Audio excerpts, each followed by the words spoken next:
that one day on, sons of former slaves and the sons of former slave owners will they be able to sit down together at the table of brotherhood.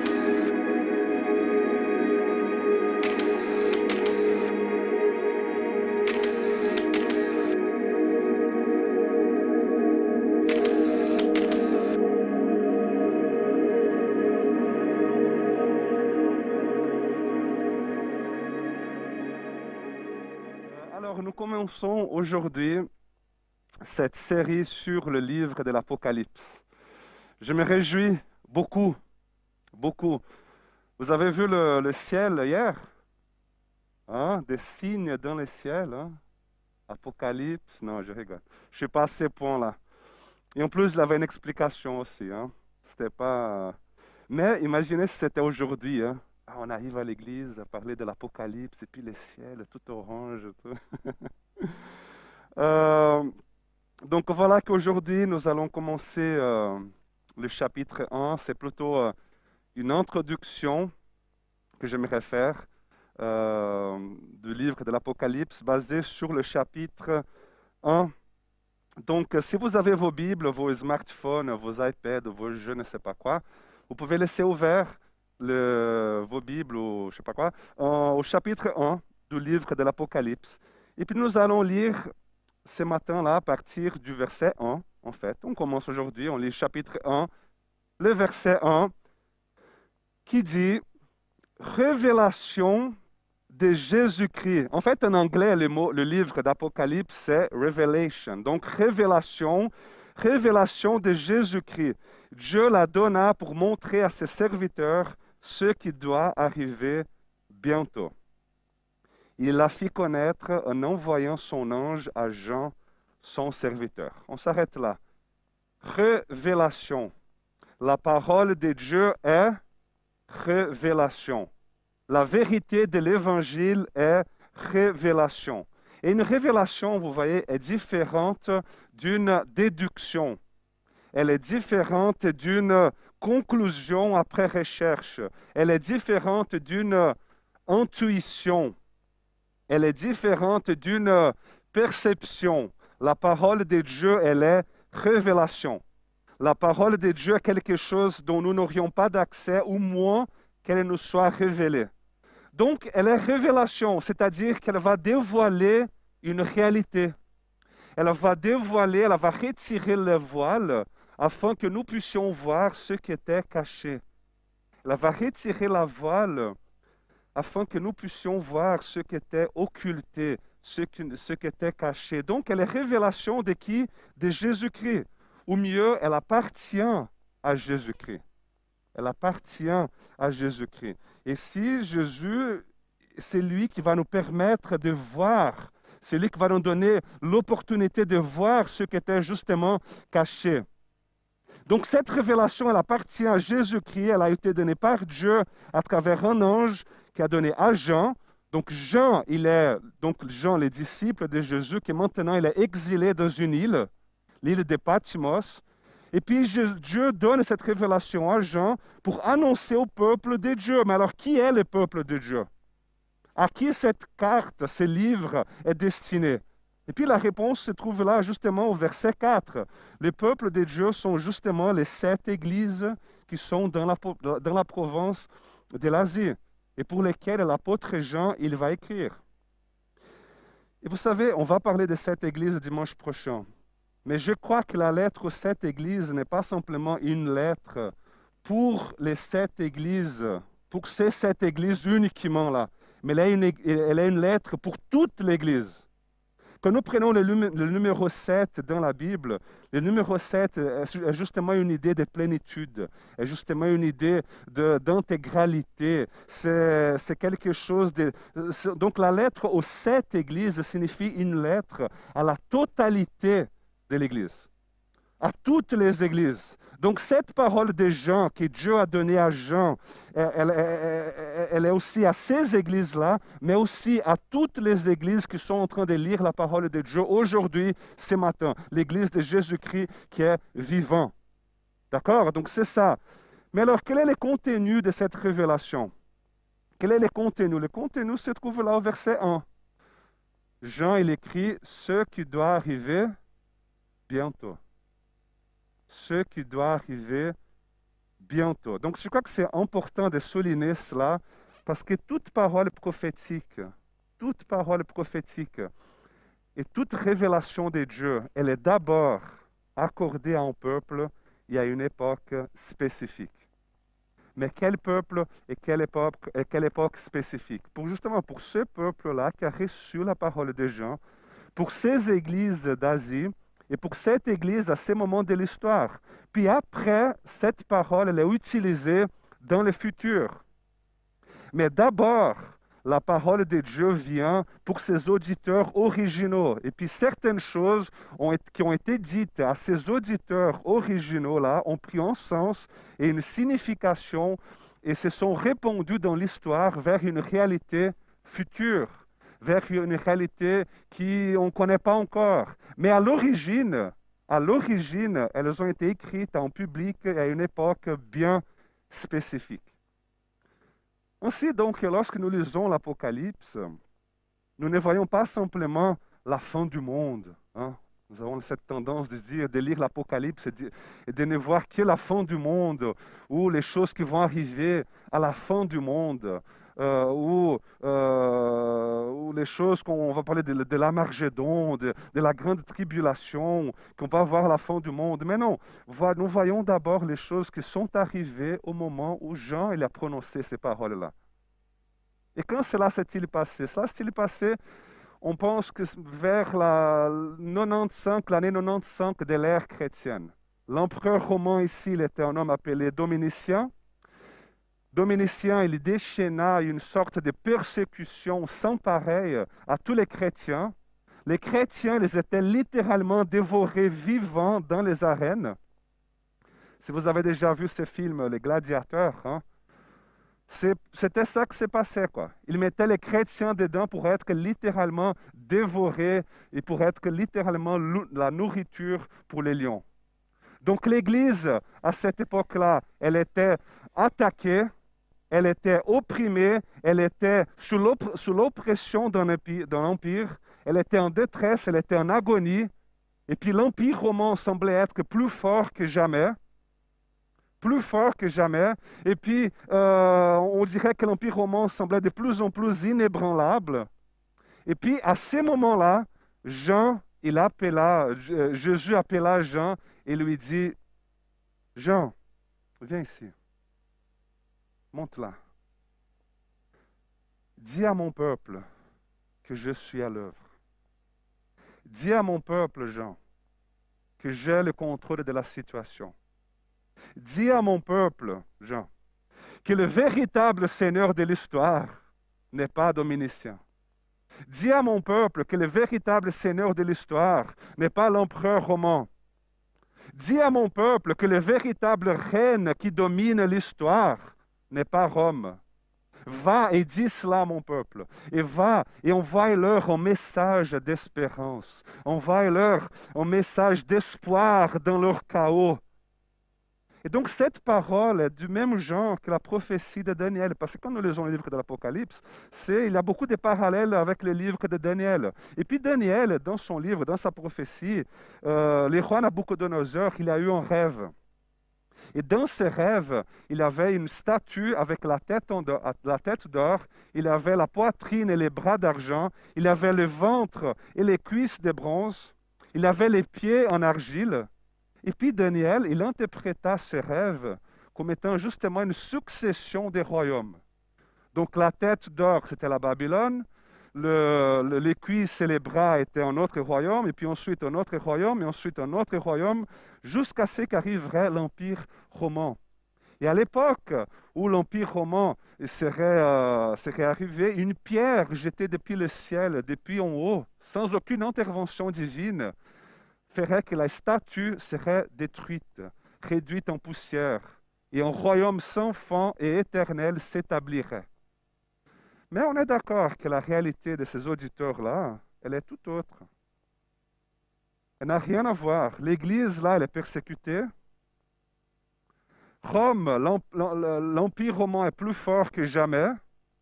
presque 70 ans s'étaient écoulés après la mort de Jésus. Maintenant, imaginez-vous les conflits de ces gens-là.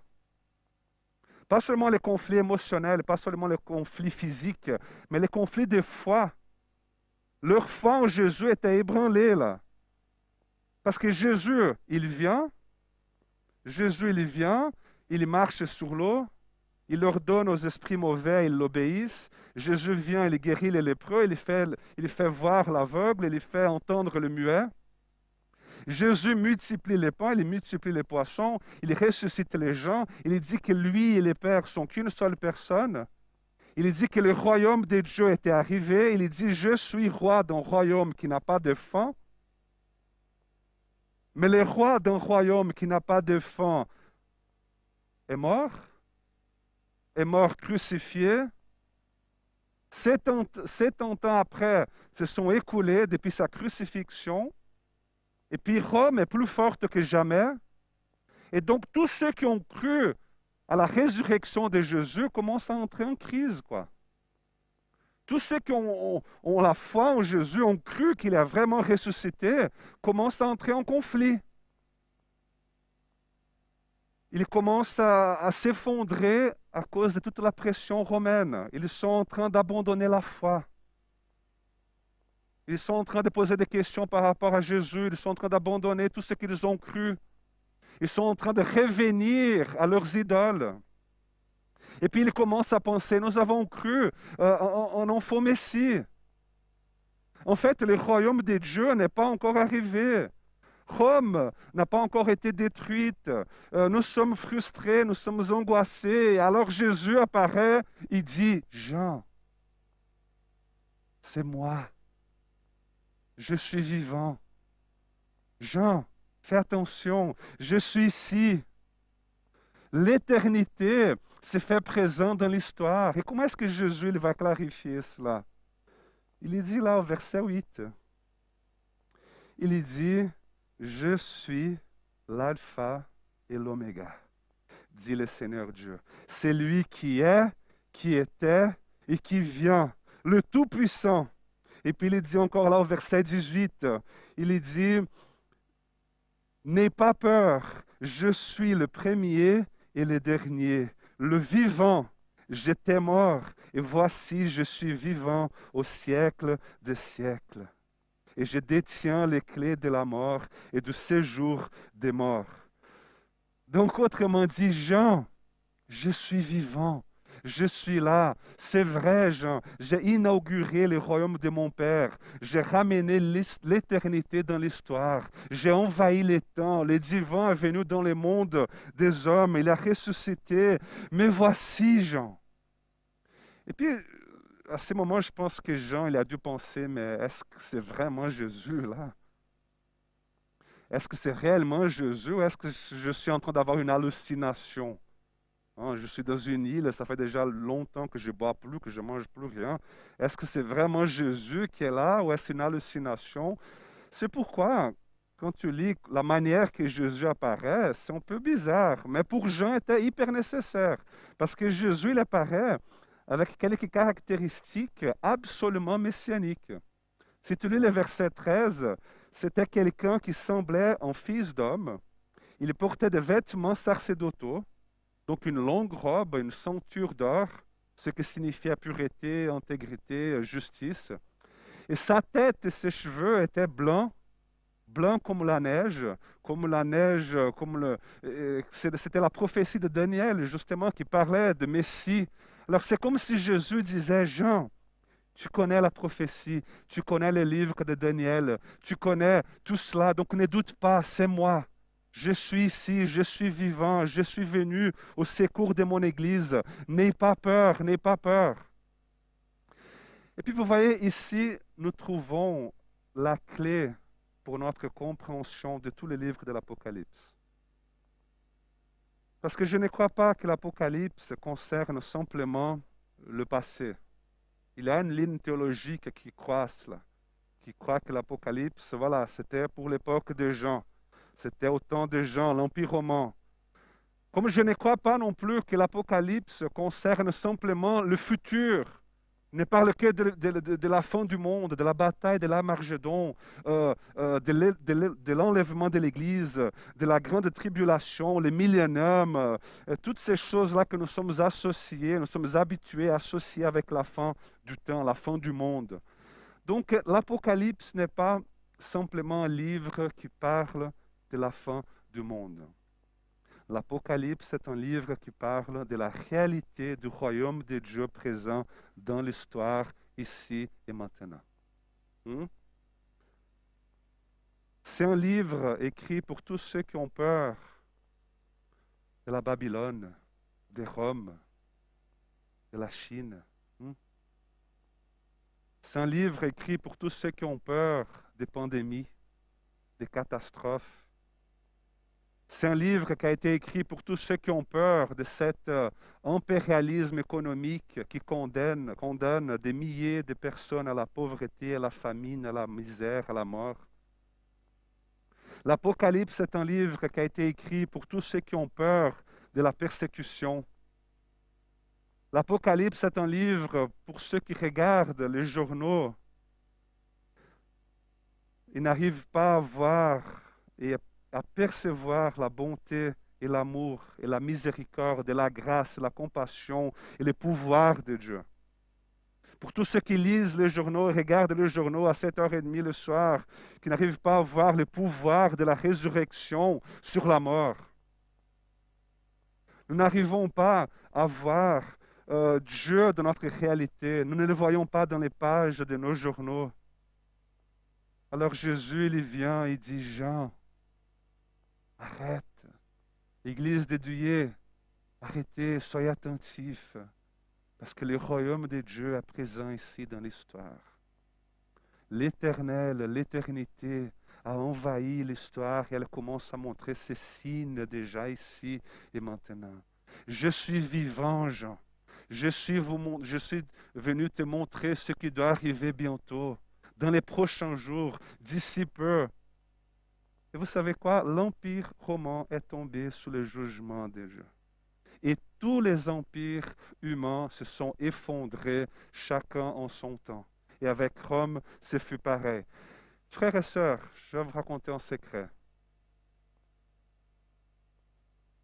N'importe quel empire, quelle nation, quelle puissance économique, quel je ne sais pas quoi, qui veut confronter l'autorité de Jésus-Christ dans l'histoire, ne pourra pas subsister. Elle sera détruite. Pourquoi? Parce que la Bible dit que le jour viendra où tout genou fléchira et toute langue reconnaîtra que Jésus-Christ est le Seigneur pour la gloire de Dieu. Amen.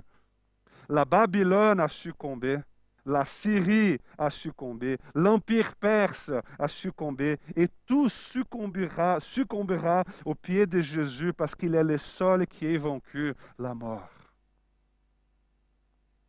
C'est le livre de l'Apocalypse et c'est justement notre espérance. C'est justement notre espoir dans le chaos.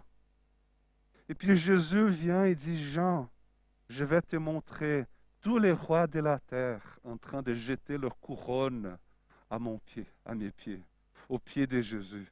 Jean, je vais te montrer les lions de la tribu de Juda. Je vais te montrer l'agneau qui est digne d'ouvrir le livre de jugement de Dieu. Jean, tu es trop préoccupé par plusieurs choses. L'église de Douillet, vous êtes trop préoccupés par plusieurs choses. Mon peuple est effrayé, ils ont peur. Mais je vais te montrer, Jean, je vais vous montrer l'église évangélique de Réveil à Douillet, que c'est lui qui dirige l'histoire, c'est moi. Je vais vous montrer, parce que je fus mort et me voilà vivant. Je suis le premier et l'ultime. Je suis l'alpha et l'oméga. Je suis celui qui est, qui était et qui revient. Amen. Voyez-vous, lorsque nous lisons l'Apocalypse, nous avons cette tendance à penser, oui, qui sera la bête? C'est quoi le 666? C'est quoi la marque de la bête? Qui sera l'antichrist? Vous voyez, on va parler de tout cela encore, hein, ne vous inquiétez pas. Mais si nous regardons, si nous lisons l'Apocalypse, en essayant d'identifier qui est quoi, nous allons nous perdre, en fait. Pourquoi? Parce qu'il y a déjà, il y a déjà un conflit ici et maintenant entre le royaume de Dieu qui est présent ici et l'empire des ténèbres. Vous savez, toutes ces théories-là de conspiration, que le diable il va conquérir le monde, qui est je ne sais pas quel président en train de- d'empêcher que le mal avance, toutes ces théories-là que le diable va prendre le pouvoir, d'ailleurs, il n'a même pas besoin parce que la Bible dit que le monde est déjà sous l'empire du mauvais. C'est pourquoi laisse-moi vous dire une chose. Celle qui a un plan de conspiration, c'est l'Église. Celle qui a un plan de conspiration, c'est l'Église de Jésus-Christ. Pourquoi? Parce que Jésus-Christ il dit que les portes de l'enfer ne prévaudront point contre l'Église. Donc les amis, celui qui est effrayé aujourd'hui n'est pas l'Église de Jésus-Christ, c'est l'enfer. Ce n'est pas l'Église, c'est le diable qui est en train de réparer les joints de ses portes. Pourquoi? Parce que l'Église est en train de lui marcher dessus au nom de Jésus-Christ, qui nous conduit toujours en triomphe. Amen. Donc, nous sommes plus que vainqueurs. C'est ça que la Bible dit, quoi. Pas de peur, pas de panique, pas d'insécurité, pas de crise d'anxiété, pas de crise d'angoisse, pas de désespoir. C'est de cela que parle le chapitre 1 que nous sommes en train de lire. C'est que le début. Nous avons dans l'histoire, nous avons vu Pharaon, nous avons vu Nabucodonosor, nous avons vu Alexandre le Grand, nous avons vu Hitler, Staline, l'État islamique et un tas de mauvaises personnes. Mais nous avons au-dessus de tout celui qui est, qui était et qui vient. Et celui qui est, qui était et qui vient, il est venu ici dans ce monde où nous nous trouvons et il a amené l'éternité ici et maintenant. Et au moment où nous nous rencontrons avec Jésus, nous avons une rencontre avec Jésus, l'histoire n'est plus ce qui apparaît au journal. Au moment où nous rencontrons Jésus, l'histoire n'est plus ce que nous regardons, nous lisons au journal simplement. Parce que derrière tout ce qui apparaît au journal, il y a le fil rouge du royaume de Dieu. Il y a le royaume de Dieu qui commence à montrer ses signes déjà ici et maintenant. Et ça, en tout cas, je ne sais pas pour vous, mais pour moi, c'est une source de beaucoup de réconfort. Pourquoi? Parce que nous savons que notre histoire n'est pas un simple fruit du hasard. Nous savons que dans l'arrière-plan de l'histoire, il y a un Dieu souverain conduisant l'histoire jusqu'à sa fin. Amen. Derrière tout ce qui se passe dans ta vie, il y a un Dieu conduisant l'histoire. C'est clair que cela ne te dispense pas de tes responsabilités, mais ta vie n'est pas entre tes mains en termes absolus. En termes absolus. Il existe celui qui est, qui était et qui vient au-dessus de tout. Qui donc? Jésus-Christ, notre Seigneur. Jésus-Christ, c'est lui qui est décrit ici au verset 5 comme étant le témoin fidèle, le premier-né d'entre les morts, le chef des rois de la terre. les chefs des rois de la terre. Mais aussi, regardez bien là, à la fin du verset 5, il est le chef des rois de la terre, et qui donc? C'est lui qui nous aime. C'est lui qui nous aime. Nous vivons dans un pays, nous vivons dans un monde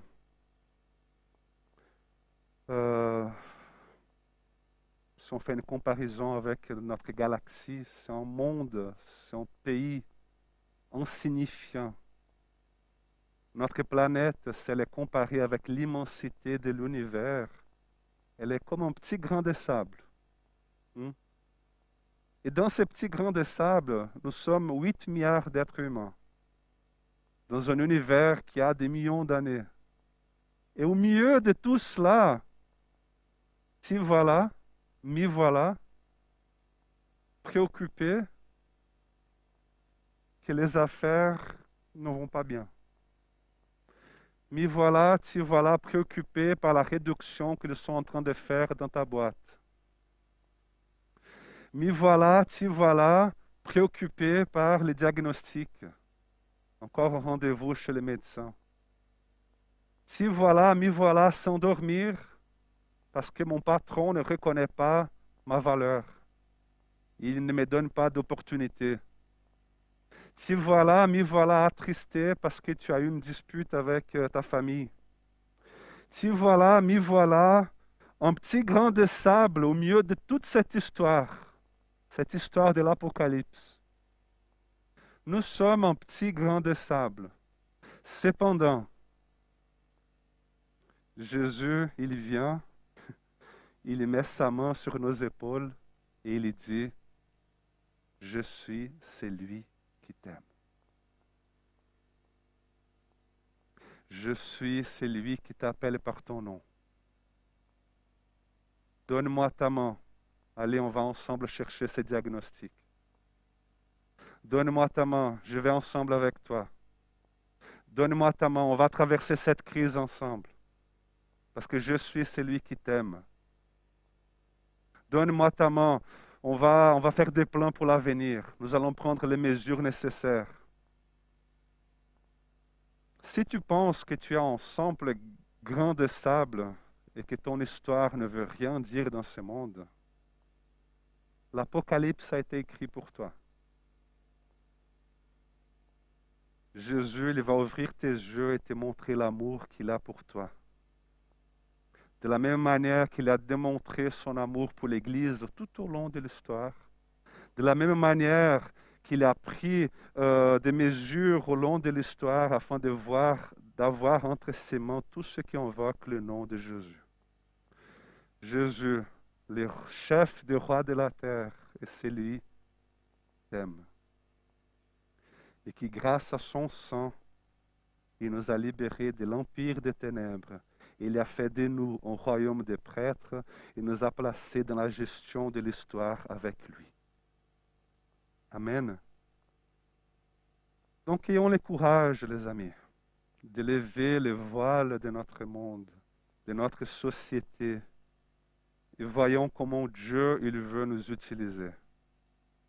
Parce que nous sommes le peuple de Jésus-Christ, le témoin fidèle, le premier-né d'entre les morts, le prince des rois de la terre, mais surtout, nous sommes le peuple de Jésus-Christ.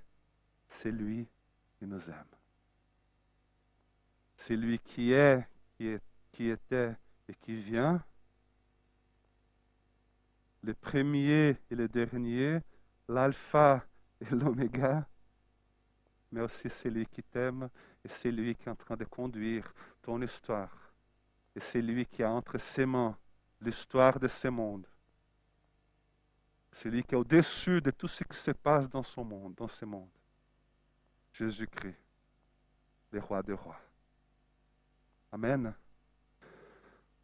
Ça, c'est que l'introduction. OK? Il y a beaucoup de bonnes choses qui vont venir.